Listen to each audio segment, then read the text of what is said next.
ऐसे सुंदर से भवन बिस्तर पर बिठालते हैं कि बैठते ही सुदामा जी उस बिस्तर में घुसते चले जाते हैं। सुदामा जी को बहुत सुंदर सुंदर से भोजन कराए। भोजन कराने के बाद सुदामा जी से पूछा, मित्र कैसे आए, तुम्हारा विवाह हुआ है कि नहीं? सुदामा जी ने कहा, भैया तो और कोई बात पूछने को ना मिली। भगवान ने कहा, देखो तुम गुरुकुल में थे तो बाबा बैरागी की बात ज्यादा करते थे। सुदामा जी ने कहा, भैया विवाह हो गए हो, तेरी भाभी को नाम है सुशीला। भगवान ने कहा, अरे अकेले अकेले पधारे, भाभी जी को लेकर आते तो और बढ़िया होती। उन्होंने कहा, अरे तेरी भाभी नहीं तो भेजे हैं। भगवान कहने लगे, वाह तुम तो महाराज आते ना, कम से कम भाभी जी की कृपा तो हो गई, तुम आ गए। भगवान ने पूछा, मित्र कुछ हमारे लिए लाए नहीं हो? सुदामा जी समझ गए ये कुछ लेन देन की बात कर रहा है। सुदामा जी सोचने लगे, 3 घर से मांगे हुए चावल लेकर के आए, भला क्या देंगे? भगवान चरण दबा रहे हैं। भगवान ने कहा, अरे सुदामा 1 घंटे से तू हाथ को दबा के रखा है। सुदामा जी ने कहा, भैया मेरे हाथ के चाले मत करियो, दूर रहना मुझसे। भगवान ने कहा, अच्छा 1 घंटे से देख रहे हैं हाथ को ऐसे दबा करके रखें। सुदामा जी ने कहा, भैया इतने दूर से चल के आए, डंडा पकड़ के हाथ में दर्द हो रहा है। भगवान ने कहा, ओहो हम चरण दबा रहे हैं, दर्द हाथ में हो रहा है, तो चलना हाथ को ही दबाते हैं। जैसे ही भगवान ने हाथ पकड़ा और पोटली नीचे गिर जाती है, पोटली उठाकर भगवान पोटली को खोलते हैं। खोलो, पोटली खोलते हैं भगवान। पोटली को खोल करके 1 मुट्ठी चावल भरते हैं और अपने मुख में रखते हैं। 1 लोक का साम्राज्य सुदामा जी को प्रदान करते हैं। दूसरी मुट्ठी भरकर मुख में डालते हैं, दूसरी मुट्ठी भरकर मुख में ऐसे डालते हैं अपने मुख में, और तुरंत आकर के रुक्मणी हाथ पकड़ लेती हैं। कहती, महाराज ये क्यों खा रहे हो, क्यों पकड़ लिया? कि महाराज कच्चे चावल है, पेट खराब हो जाएगा, इसलिए हाथ पकड़ लिया कि संत का प्रसाद है, सब लोग मिल बांट करके खाएंगे। उन्होंने सुदामा जी ने पूछा, भैया तुम्हारा विवाह हुआ है कि नहीं? उन्होंने कहा, हमारे विवाह तो हो गए। सुदामा जी ने कहा, भैया तूने हमें विवाह में ना बुलाए। भगवान ने कहा, हमें हमारे विवाह की पता ही नहीं चले, कब भय कब नहीं, चटपट विवाह हो गए, बैठा दो। उन्होंने कहा, हमें पता ही नहीं। तुरंत सबको बुलाया गया। सबसे पहले रुक्मणी ने आकर प्रणाम किया। भगवान ने कहा, कौन है? बोले, हमारी पत्नी रुक्मणी। सुदामा जी ने लाखों आशीर्वाद दिए, पुत्रवती बता, सौभाग्यवती भवा, पति प्रिय भवा। पीछे से कालिंदी दौड़ती हुई आई। सुदामा जी ने कहा, ये कौन? कहा, महाराज ये भी वही है। अच्छा। भगवान सुदामा जी कहने लगे, ओहो 2 विवाह कर रखे, हमने एक में नहीं बुलाओ, तूने उलायने सुना दिए, तूने 2 किए।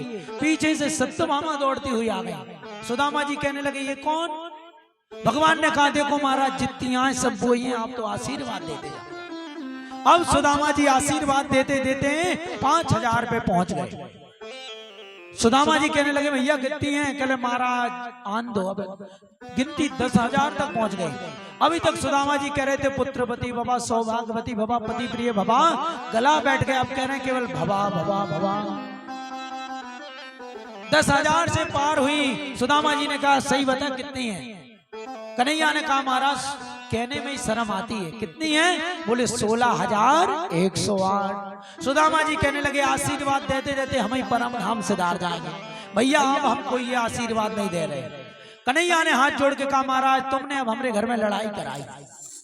अरे कहेंगे कि जो जो प्रिय थी उन्हें तो आशीर्वाद दिला दिया, हमें नहीं दिलाया। सुदामा जी ने कहा, एक काम कर, ये सब तेरी अर्धांगिनी और तू सबको अर्धांग, तू मोए प्रणाम कर ले, मैं तो ये आशीर्वाद दे दूंगा।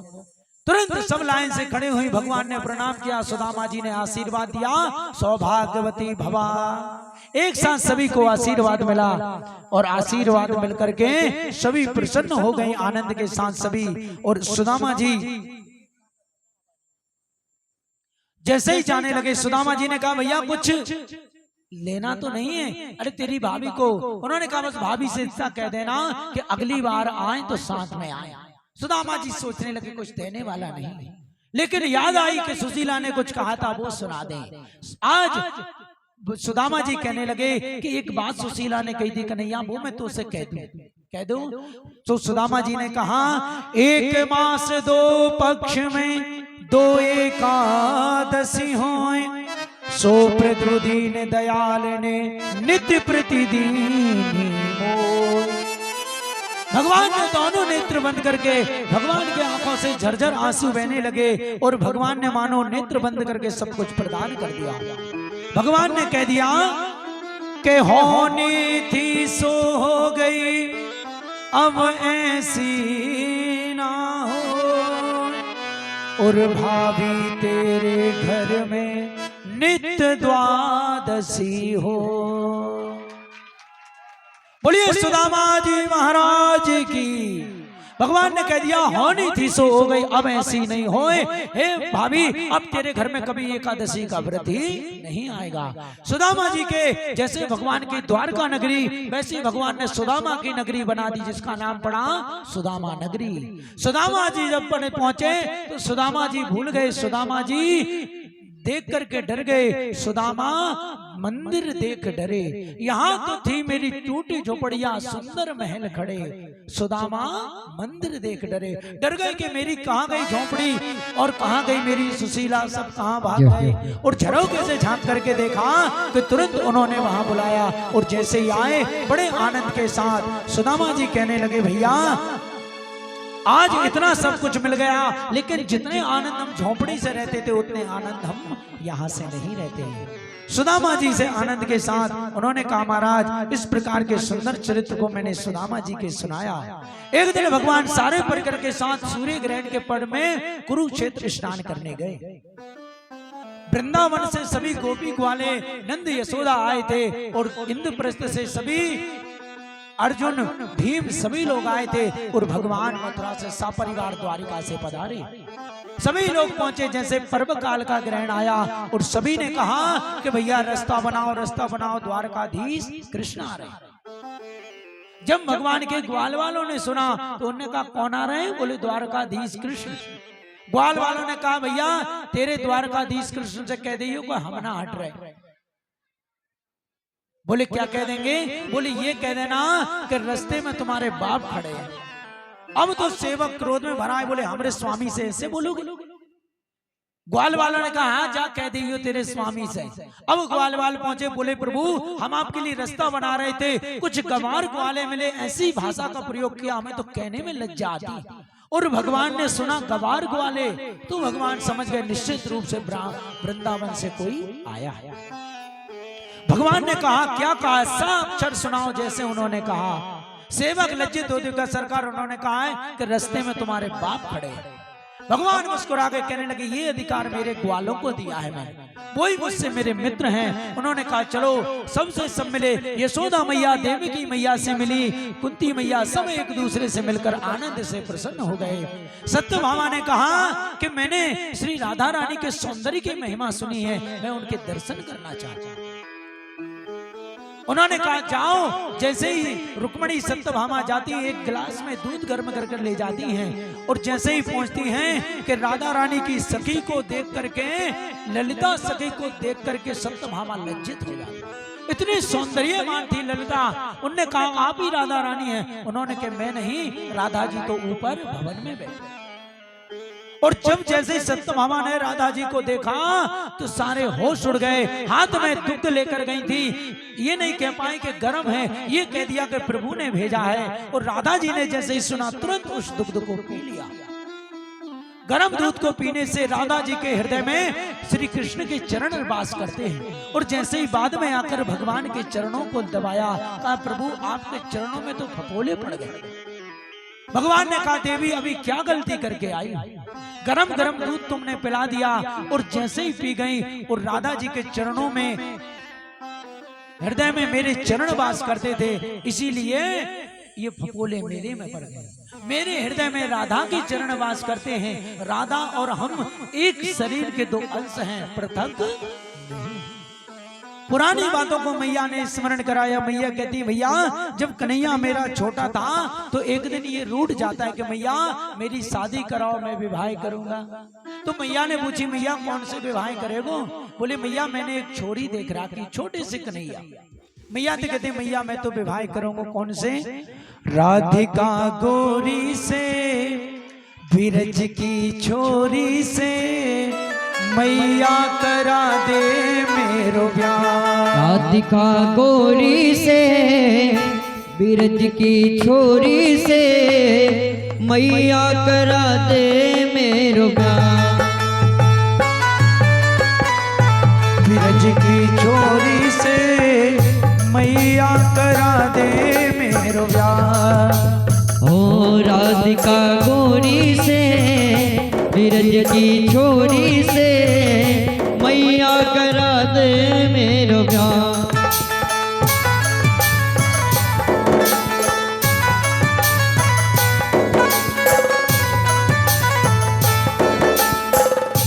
और भगवान कहते हैं जो नहीं ब्याह कराए तेरी कैया नाही जराऊं। जो नहीं ब्याह कराए तेरी गैया नाही जराऊं। आज के बाद मेरी मैया तेरी दहरी पर नहीं आऊं। आज के बाद मेरी मैया तेरी दहली पर ना हूँ। आएगा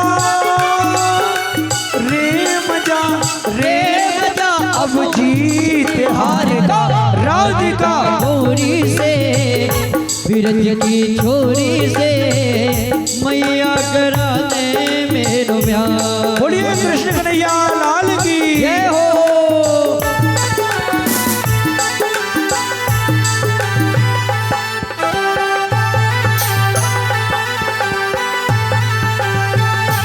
और भैया कहते हैं भैया तू मेरी शादी कराएगी तो ऐसी दुल्हनिया आएगी तो कुछ चंदन की चौकी पे बिठा देगी और तेरे आगे पीछे डोलेगी। चंदन की चौकी पर मैया तुझको बैठाऊं। चंदन की चौकी पर मैया तुझको बैठाऊं। अपनी राधिका से मैं चरण तेरे दबवाऊं। अपनी राधिका से चरण तेरे दबवाऊं। भोजन में बनवाऊंगा 56 प्रकार का। राधिका गोरी से बिरज की छोरी से मैया करा दे मेरो ब्याह। बोले कृष्ण कन्हैया लाल की जय हो।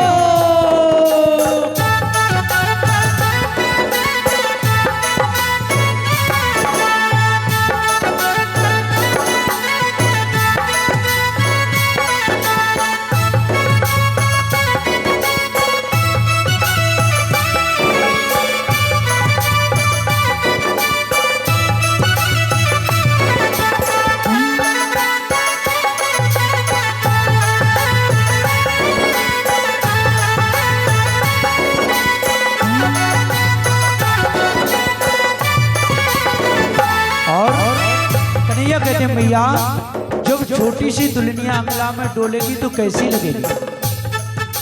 छोटी सी दुल्हनिया जब अंगना में डोलेगी। छोटी सी दुल्हनिया जब अंगना में डोलेगी। तेरे सामने मैया वो घूंघट ना खोलेगी। तेरे सामने मैया वो घूंघट ना खोलेगी। दाऊ से जा कहो बैठेंगे द्वार पे। राधिका गोरी से जय हो। बिरज की छोरी से जय हो। मैया करा दे मेरो ब्याह। राधिका गोरी से बिरज की छोरी से मैया करा दे मेरो ब्याह। और कन्हैया की बातें सुन सुन करके मैया मुस्कुराने लगी। अरे कैसो नन्नो सो छोरा कैसी कैसी बात करे। सुन बातें कान्हा की मैया बैठी मुस्काए। सुन बातें कान्हा की मैया बैठी मुस्काए। लेके बनैया मैया हिबड़े से अपन लगाए। लेके बनैया मैया हिबड़े से अपने लगाए। नजर कहीं लग जाए ना मेरे लाल को। राधिका गोरी से जय हो। बिरज की छोरी से जय हो। मैया करा दे मेरो ब्याह। राधिका गोरी से बिरज की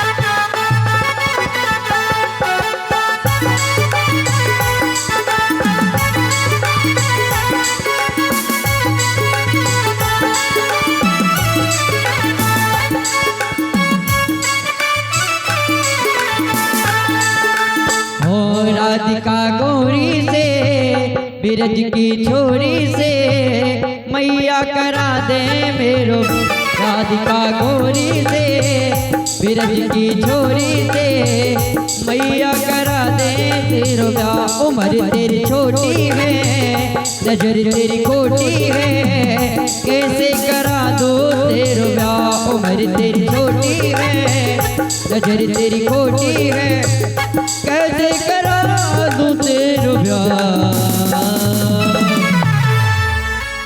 राधा रानी सरकार की जय हो। सूर्य ग्रहण में सभी एक साथ मिले, जो मिलने की उत्कंठा थी सबकी पूरी हुई, सब अपने अपने नगर चले गए।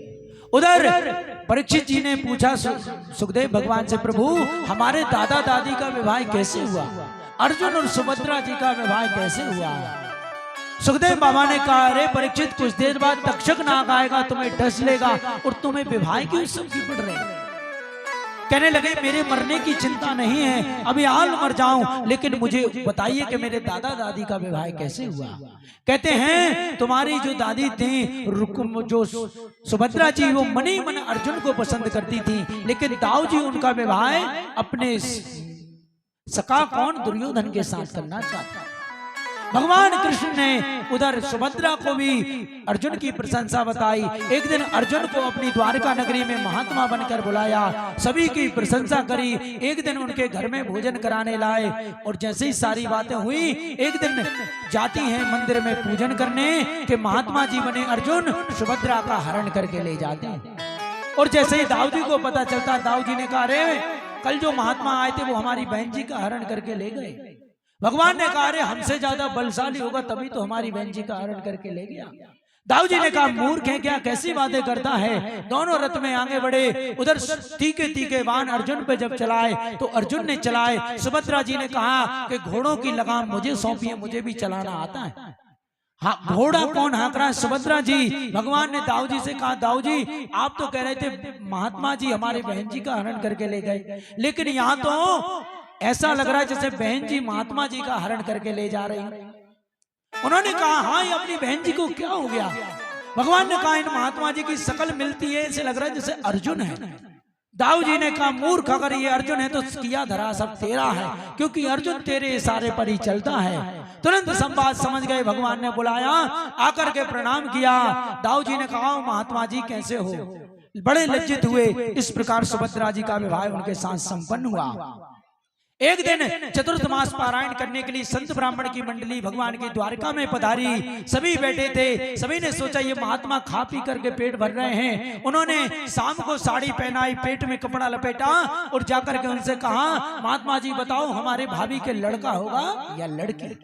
सभी महात्मा आंख नाक कान मूंदने लगे, कुछ पता नहीं चला। दुर्वासा मुनि बैठे थे। उन्होंने क्रोध में भरकर कहा, इधर आओ, तुम संतों का अपमान कर रहे हो। हम बताते हैं तुम्हारे भाभी के क्या होगा, न लड़का होगा न लड़की, ऐसा मूसल होगा जो तुम्हारे कुल का विनाश कर देगा। सबने कपड़ा खोल करके देखा,